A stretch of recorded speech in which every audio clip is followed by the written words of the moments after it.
चीजें। लेकिन हमारे जो नेता हैं वो कहते हैं नाम नफरत नहीं फैलाने की जरूरत है, मोहब्बत फैलाने की जरूरत है। तो मोहब्बत की दुकान, बिल्कुल हम मोहब्बत की दुकान खोलेंगे। कांग्रेस का प्रचार होगा, बिल्कुल कांग्रेस का प्रचार होगा। मुख्यमंत्री के आप शहर में है और प्रेजेंट हम इंदिरावाल बिहार है, यही देख लीजिए। आज 2 साल से टूट रहा है और 2 साल से चटोरी गली का नाम रखा गया है, लेकिन अभी एक तो झरना पानी नहीं चला। रिचार्ज महंगा हो गया, रिचार्ज महंगा हो गया। अच्छा, रिचार्ज वाला मुद्दा वो देख लीजिए, एक इवेंट चल रहा था, आपने देखा होगा, एक सर्कस चल रहा था देश में। 6 महीना पहले चला था, 6 महीना बाद अभी फिर चला है। पूरे देश के पूरे दुनिया के लोगों को इकट्ठा किया गया। उस सर्कस ही है हम लोगों के लिए। और मैं बताना चाहता हूँ मुख्यमंत्री योगी आदित्यनाथ जी को, ये देश संविधान से चलेगा, ना कि आपके फरमान से चलेगा। उत्तर प्रदेश में इस समय राजनीति गरमाई हुई है और नेम प्लेट को लेकर काफी चर्चा हो रही है कि कांवड़ यात्रा के मार्ग में अपनी पहचान लिखना, अपना नाम लिखना बेहद आवश्यक है। लेकिन इसके बाद सुप्रीम कोर्ट ने इस पर रोक लगा दी है और जिसके बाद अब सियासत थोड़ा और गर्मा गई है, क्योंकि बीजेपी के अंतर जो घटक हैं उन वो भी कहीं ना कहीं इसके विरोध में थे। और ये एक अलग मुद्दे के बाद अब एक बात सामने उपचुनाव है तो उसको लेकर भी बात करना लाजमी हो जाता है। कल बजट आने वाला है, उसको लेकर भी चर्चा होगी। तो कई सारे लोग हैं जिनसे ये समझने का आमतौर पे कोशिश करते हैं कि आखिर कल आम बजट को लेकर क्या सोचते हैं और नेम प्लेट पे जिस तरीके से सुप्रीम कोर्ट का फैसला आया है उस पर रोक लगाने की बात कही है, उसको लेकर क्या सोचते हैं, आइए जानते हैं। क्या शुभ नाम पड़ेगा आपका? अंकित पांडे। तो एक बात बताइए, सुप्रीम कोर्ट का जिस तरीके से फैसला आया है, रोक लगाने की बात कही है नेम प्लेट को लेकर, किस तरीके का व्यू आप रखते हैं? और देखिए, किसी शायर का एक शेर है कि हम करे बात होठों, वो करे बात होठों से तो उनकी सनद रहती है, वो करे बात होठों से तो उनकी सनद रहती है। और कुछ न कहने से भी छिन जाता है एजाज़े सुखन, कुछ न कहने से भी छिन जाता है एजाज़े सुखन, चुप रहने से भी जालिम की मदद होती है। जिस तरह से यह फरमान लाया गया कि सबके नेम प्लेट आएंगे, सब लोग नेम प्लेट लगाएंगे, उसके याचिकाकर्ता कौन है ये टटोलने का विषय है। उसके याचिकाकर्ता है कांग्रेस पार्टी के कद्दावर नेता अभिषेक मनु सिंघवी। उन्होंने सुप्रीम कोर्ट में एक पक्ष रखा कि कुछ लोगों को उनके धर्म विशेष के नाम से उन्हें आर्थिक दृष्टिकोण से अलग कर दिया जा रहा है, भिन्न कर दिया जा रहा है। आखिर एक देश में ऐसा कैसे चल सकता है जिस देश में बहुसंख्यक लोग रहते हों, बहुसंख्यक का बोलबाला हो, उस देश में एक जाति विशेष, एक धर्म विशेष को अलग कैसे किया जा सकता है? तो अब से टारगेट करने की कोशिश की थी मुसलमानों को। मैं इस पर टिप्पणी नहीं करना चाहूँगा। अब किसके टारगेट किया गया है, किसको नहीं टारगेट कर रहा है, ये आम जनता के ऊपर छोड़ते हैं। बस कहने का विषय है कि समाज में सभी वर्ग रहते हैं और सभी वर्ग कहीं ना कहीं मिलकर इस देश की अर्थव्यवस्था की पहिया है। तो नाम लगाने से क्या दिक्कत हुआ? मान लीजिए हम नाम लगा दें, बिक्की सिंह नाम से अगर हम दुकान चलाते हैं, अपना नाम लिखते, क्या दिक्कत हो जाता है इससे? देखिए, हम तो ये नहीं कहते कि नाम लगाने से दिक्कत हो जाता है, लेकिन हमारे को लेकर ही तमाम चीजें। लेकिन हमारे जो नेता हैं वो कहते हैं नाम नफरत नहीं फैलाने की जरूरत है, मोहब्बत फैलाने की जरूरत है। तो मोहब्बत की दुकान, बिल्कुल हम मोहब्बत की दुकान खोलेंगे। कांग्रेस का प्रचार हो जाएगा। बिल्कुल कांग्रेस का प्रचार होगा। ये तो एक पैगाम है, मोहब्बत का दुकान। मोहब्बत करना क्या गलत है? मोहब्बत वाला बिल्कुल मोहब्बत करना। जब देखा हमारे नेता राहुल गांधी ने भारत की सड़कों की खाक जब छान रहे थे राहुल गांधी, तो उन्होंने देखा कि देश को किस प्रकार से नफरत से तोड़ा जा रहा है। उन्होंने देखा कि देश को धर्म के आधार पर किस तरह से बांटा जा रहा है। उन्होंने देखा कि देश को अमीरी और गरीबी के बीच में किस तरह से ढकेला जा रहा है। उन्होंने देखा कि देश की सारी संपत्तियों को किस प्रकार से अंबानी और अडानी के बीच बेचा जा रहा है। तब उन्होंने कहा कि इस देश को नफरत से काम नहीं चलेगा, इस देश में मोहब्बत की जरूरत है। इसलिए हम हर गली, हर मोहल्ले, हर चौराहा पे मोहब्बत की दुकान खोलेंगे। अच्छा, मोहब्बत की दुकान वाला जो अभी नेम प्लेट को लेकर तमाम विवाद हो रहा था, मोहब्बत की दुकान लिखा जा रहा था, चाहे ठेले के सामने, चाहे दुकानों के सामने, कांग्रेस प्रचार करना चाह रही थी क्या और इस मुद्दे को भजाना चाह रही थी? अरे देखिए, साफ चीजें थी कि अपना अपना नाम लिखवा दो भाई, पहचान लिखवा दो। देखिए, सबसे पहले तो मैं आपको बता दूं, यही सब तमाम नेता कहते हैं। भारत में जितने भी हमारे नेता हैं, आजकल चुनाव हुआ है बहुत, जब राजनीति गलियारे में चले हैं, जब लोगों के जनता के बीच गए हैं, तो क्या कहे हैं? हिंदू मुस्लिम सिख ईसाई हम सब भाई भाई। ठीक है, तो वहाँ ये नहीं कहे कि मुस्लिम का वोट हमें नहीं चाहिए, प्रजापति का वोट नहीं चाहिए, जायसवाल जी का वोट नहीं चाहिए, बाबू साहब का वोट नहीं चाहिए, पंडित जी का वोट नहीं चाहिए। वहाँ सीधा एक ही कहे कि हिंदू मुस्लिम सिख ईसाई हम सब भाई भाई। तो हम सीधे कर रहे हैं, जो नेम प्लेट को लेकर तमाम राजनीतिक मुद्दों को लेकर बात फैलाया जा रहा है, ये सब गलत है और सब लोग को मिलजुल कर साथ में रहना चाहिए। इससे कोई अभद्र टिप्पणी ना कर सके। हम यही कहेंगे, क्योंकि राजनीतिक गलियारा है। मान लीजिए बजट पेश होने वाला है, क्या अपेक्षाएं हैं आप लोगों की? अरे दादा, गोरखपुर यूपी में कौन बजट पेश होने वाला है? सब बजट खत्म हो जा रहा है इनका। कौन बजट को माने कि हम सब बजट पेश हो रहा है? बजट ही देख लीजिए, बाढ़ अपेक्षा होगा कौन कुछ अपेक्षा, अरे कौन अपेक्षा निकाल रहे हैं? गोरखपुर में राजघाट ही देख लीजिए, पूरा गोरखपुर जब डूब रहा है, जिस मुख्यमंत्री के आप शहर में है और प्रेजेंट हम इंदिरावाल बिहार है, यही देख लीजिए। जब 2 साल से टूट रहा है और 2 साल से चटोरी गली का नाम रखा गया है, लेकिन अभी एक तो झरनक पानी नहीं चला। देख लीजिए झरनक पानी चला कहा, 2 साल से इसका नाम चटोरी गली रखा गया है। बजट से कोई एक्सपेक्टेशन कौनो बजट से एक्सेप्ट होने वाला नहीं है। बेरोजगार है, युवा परेशान है, जनता एकदम परेशान है। अच्छा, हाँ, एक बात बताइए, जिस तरीके से अभी तक जो बजट पेश होता आ रहा था 10 सालों में, जिस तरीके से देखा गया, तो वो भाजपा का बजट था क्योंकि बहुमत में थी। एनडीए का बजट पेश होने वाला है, किस तरीके से देख रहे हैं, क्या एक्सपेक्टेशन है? अब देखिए सरकार क्या सोच रही है, सरकार अपनी स्थिति को देख रही है कि नहीं देख पा रही है, इस चुनाव के झटके को सह पा रही है कि नहीं सह पा रही है। अगर उसको सह पा रही है, उससे उभर पा रही है, तो कुछ युवाओं के लिए बेहतर करेगी, बेहतर करना चाहिए। शिक्षा स्वास्थ्य को लेकर कुछ कहेंगे? एकदम अरे होना चाहिए भाई। इनफैक्ट देखिए नीट का मामला है, उस पर एकदम सख्ती होनी चाहिए। नीट से इस देश में समझौता नहीं होना चाहिए, एकदम नहीं होना चाहिए। और पहली बात तो मुफ्त शिक्षा पे बात होनी चाहिए किसी देश में, शिक्षा। अच्छा, अब तो ये हो गया कि किताबों और सारी चीजों पे टैक्स वगैरह लगा जाने लगा, तो इससे थोड़ा सा युवाओं में थोड़ा सा हताश। अरे भाई मेरा कहने का मतलब है, आप शिक्षा को आसान करिए ना, तब क्यों कर रहे हो भाई? आप स्वास्थ्य आप अपने बजट में लाइए बेहतर तरीके की, बच्चों को फ्री शिक्षा देंगे। टेक्निकल शिक्षा जो अभी बीच में ये हुआ था कि जो प्रावधिक शिक्षा के बोर्ड है उसने फीस अपनी डबल कर दी, ट्रिपल कर दी, तो बहुत नौजवान कहाँ से देगा? अगर एक बच्चा डिप्लोमा करता है, साल में 17,000 रुपए इंतजाम करके फीस जमा करता था कि मैं टेक्निकल होल्डर होऊंगा, लेकिन उनकी फीसों का आज आंकड़ा देखेंगे तो डबल है, ट्रिपल है। तो इसका क्या?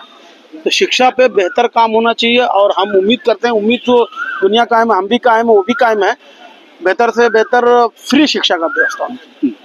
देश तभी आगे बढ़ेगा जब बेहतर शिक्षा होगी। अब बेहतर शिक्षा से ही फ्यूचर बदल सकता है। अच्छा। देश तभी बदलेगा।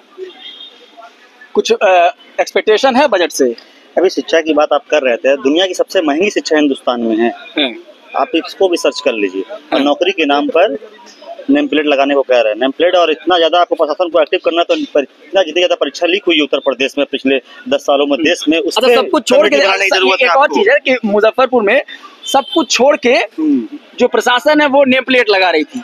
देख लीजिए, प्रशासन का काम ये रह गया है कि 240 किलोमीटर के दायरे में नेम प्लेट लगा दुकान ढाबा ठेले पे, ये काम प्रशासन का रह गया। और वही जगह पे क्या हो रहा है उत्तर प्रदेश में, लॉ एंड ऑर्डर की क्या हाल है, उप मुख्यमंत्री क्या सरकार को खत लिख रहा है, विधायक को जान से खतरा है मारने का, क्या चल रहा है उत्तर प्रदेश में, राम भरोसे प्रदेश चल रहा है। और बात आप करेंगे कि थर्ड इकोनॉमी हम देश की दुनिया की बनने जा रहे हैं, अगर प्रधानमंत्री मोदी जी की जगह मैं और आप प्रधानमंत्री होते 10 साल तक ना, तो भी थर्ड बन चुकी होती। एक नॉर्मल व्यक्ति अगर प्रधानमंत्री देश का होता। आपने एहसान नहीं किया, कुछ नहीं किया मोदी जी, आपने कुछ नहीं किया। आप आपकी पिछले साल का जीएसटी का आंकड़ा नहीं दे पा रहे, आपने कितना जीएसटी से कमाया है। हर साल औसतन हर महीने आप 1.5 से 2 लाख करोड़ रुपए जीएसटी से कमा रहे हो, पैसा कहाँ जा रहा है, किसके अडानी? आप तो तो दिया बजट में तो हम लोगों को 1 जुलाई से, बजट तो 23 जुलाई को आ रहा है, 1 जुलाई से आम आदमी का रिचार्ज महंगा हो गया, रिचार्ज महंगा हो गया। अच्छा, रिचार्ज वाला मुद्दा वो देख लीजिए, एक इवेंट चल रहा था, आपने देखा होगा, एक सर्कस चल रहा था देश में, 6 महीना पहले चला था, 6 महीना बाद अभी फिर चला है। पूरे देश के पूरे दुनिया के लोगों को इकट्ठा किया गया, वो सर्कस ही है हम लोगों के लिए। लोग आ रहे थे अपना अपना दिखा रहे थे, अपना अपना। आम जनता को उससे क्या मिला? आम जनता से तो ले लिया, देंगे बजट पे हम लोगों को, उनको अधिकार मिल गया, उन्होंने अपनी मर्जी से बढ़ा दिया पैसा। आम जनता के जेब से तो गया ना, गैस पे जा रहा है, टीवी देख रहा था घर पे, टीवी का आज क्या हो गया, कनेक्शन से एक टीवी देख पा रहा है, मोबाइल पे आपने महंगा कर दिया, गैस का महंगा कर दिया, बिजली उत्तर प्रदेश सबसे महंगी कर दिया। आम मुद्दे में आप देख क्या रहे हैं? राजस्थान में चुनाव लड़ने जब आप गए थे तो आप क्या कह रहे थे? 450 रुपए में गैस देंगे। छत्तीसगढ़ में, राजस्थान में 450 मिल गया, वहाँ पे 450 में गैस बताएंगे आप हमको मिल रहा है, नहीं मिल रहा। आप सिर्फ नफरत बांटने का काम आपने, ये जो नेम प्लेट वाला बात है, ये सब इसलिए है कि लोगों ने, उत्तर प्रदेश की जनता ने, खासतौर से समूची जनता ने, अयोध्या की जनता ने एक मोहब्बत का परिचय दिया। हिंदू मुस्लिम को बांटने और राजनीति को बंद करने की जब उन्होंने कोशिश की, तब ये लोगों ने उसको और उजागर करने के लिए ये मुद्दा लाया कि ये मुद्दा बंद ना हो, हिंदू मुस्लिम बटे रहे, तभी हमारी दुकान चल पाएंगी। सीधा मुद्दा है। एक बात बताइए कि ये जिस तरीके से अभी हलचल चल रही है, ये योगी को हटाने की साजिश चल रही है? साजिश तो अंदर उनकी पार्टी ही रच रही है। बाहर कुछ दिख रहा है क्या? कैसे दिख बाहर ऐसा दिख रहा है कि भारतीय जनता पार्टी में अंदर से एक टूट हो गई है क्योंकि सबसे बड़ा विषय तो ये है, प्रधानमंत्री जी गोरखपुर आए थे, हम लोग को अभी तक ये वहम नहीं दूर हो पा रहा है कि गोरखपुर का सबसे बड़ा गोरखनाथ मंदिर एक वो है, हब है। सबसे पहले उनको वहाँ आना चाहिए। तो केंद्रीय मंत्री श्री पंकज चौधरी के आवास पर गए थे, वो गली में उनका घर था और गली में वो जा रहे हैं पैदल, और मेन हमारी मंदिर रोड पे है। हम चाहते हैं पहले आप वहाँ आइए, क्योंकि गोरखपुर का जब नाम आएगा। मुख्यमंत्री के तौर पे पंकज चौधरी जी का भी नाम चल रहा था बीच में, तो क्या लगता है बनने लायक है मुख्यमंत्री? हम लोग ये चीज डिसाइड नहीं कर पाएंगे, ये चीज भारतीय जनता पार्टी के लोग तय करें। मुख्यमंत्री के तौर पे ठीक ठाक है जिस तरीके से उनका कार्यकाल चला है, 6-7 कार्यकाल। तो आप रोज का पेपर अखबार उठा के अगर पढ़िएगा तो रोज एक मौत की खबर आपको सुनाई देगी। गोरखपुर में सरेआम हत्या हो रही, अलीनगर में कुछ जानने वाले लड़के से, जाफरा बाजार में, तुर्कमानपुर में जो हत्या कर रहा है वो हाथ उठा के अपने आप को सिलेंडर कर रहा है। पुलिस वाले लोग उसको पहले देख के भाग रहे हैं, उसके बाद जब टीम आ रही है तब उसको पकड़ा जा रहा है। ये हाल है। और पूरा वीडियो है अलीनगर में जो कांड हुआ, पूरी जनता ऊपर छत से वीडियो बना रही थी, बचाने के लिए उसको मान लीजिए कैसे कोई जाएगा। सब नाबालिग लड़के, नशा, सबसे ज्यादा नशा बढ़ गया, नशे की वजह से हत्या होना, समझ लीजिए हत्या बढ़ती जा रही है। किस तरीके से देख रहे हैं जो अभी घटना चल रहा है, योगी को हटाने की क्या साजिश चल रही है? क्योंकि केशव प्रसाद मौर्य ने एक पत्र लिख के सरकार से जवाब मांगा है, एक ब्यौरा मांगा है कि आखिर जो आरक्षण, जो भर्ती, जो कर्मचारी हैं उनके आरक्षण का क्या पूरा ब्यौरा है वो देने के लिए। तो अंतरकलह कुछ चल रहा है, बता रहा हूँ। जाति और धर्म के नाम पे देश को अब तक इन्होंने बांटा, और इस सरकार जाति और धर्म के नाम पे दो टुकड़ों में बंटने जा रही है। ये आप भी देख रहे हैं और मैं भी देख रहा हूँ। केशव प्रसाद मौर्य जी ओबीसी समाज से आते हैं और माननीय मुख्यमंत्री जी जनरल कास्ट से आते हैं। खैर दोनों का सम्मान है, दोनों हमारे प्रदेश का नेतृत्व करता है। वर्तमान में एक मुख्यमंत्री हैं, एक उप मुख्यमंत्री हैं, और जाति और धर्म के नाम पे देश को बांटा। और वर्तमान में भी एक इन्होंने फरमान जारी किया था कि नेम प्लेट लगाई जाएगी, जिस जाति और धर्म के नाम के लोगों की दुकान होगी उस पे कांवड़ यात्रा के रूट पे लोगों का नेम प्लेट लगाया जाएगा। और मैं बताना चाहता हूँ मुख्यमंत्री योगी आदित्यनाथ जी को, यह देश संविधान से चलेगा, ना कि आपके फरमान से चलेगा। यह हिंदुस्तान सभी धर्मों का देश है। पहचान लिखने की बात कहें तो इसमें संविधान पे कहाँ खतरा है? मैं बता रहा हूँ, पहचान लिखने की बात है, वहाँ पे अभी तक सभी लोगों ने पहचान लिखा, उसका कोई किसी ने विरोध नहीं किया, आप भी देखे होंगे। लेकिन मैं बता रहा हूँ मुख्यमंत्री योगी आदित्यनाथ को, यह देश संविधान से चलेगा, फरमान से नहीं चलेगा। भाई ने अभी बताया पहले कि गोरखपुर में ही 2 हत्याएं हुई, और जाहिर सी बात है 2 हत्याएं हुई, 4 घंटे के भीतर 2 हत्याएं होती हैं।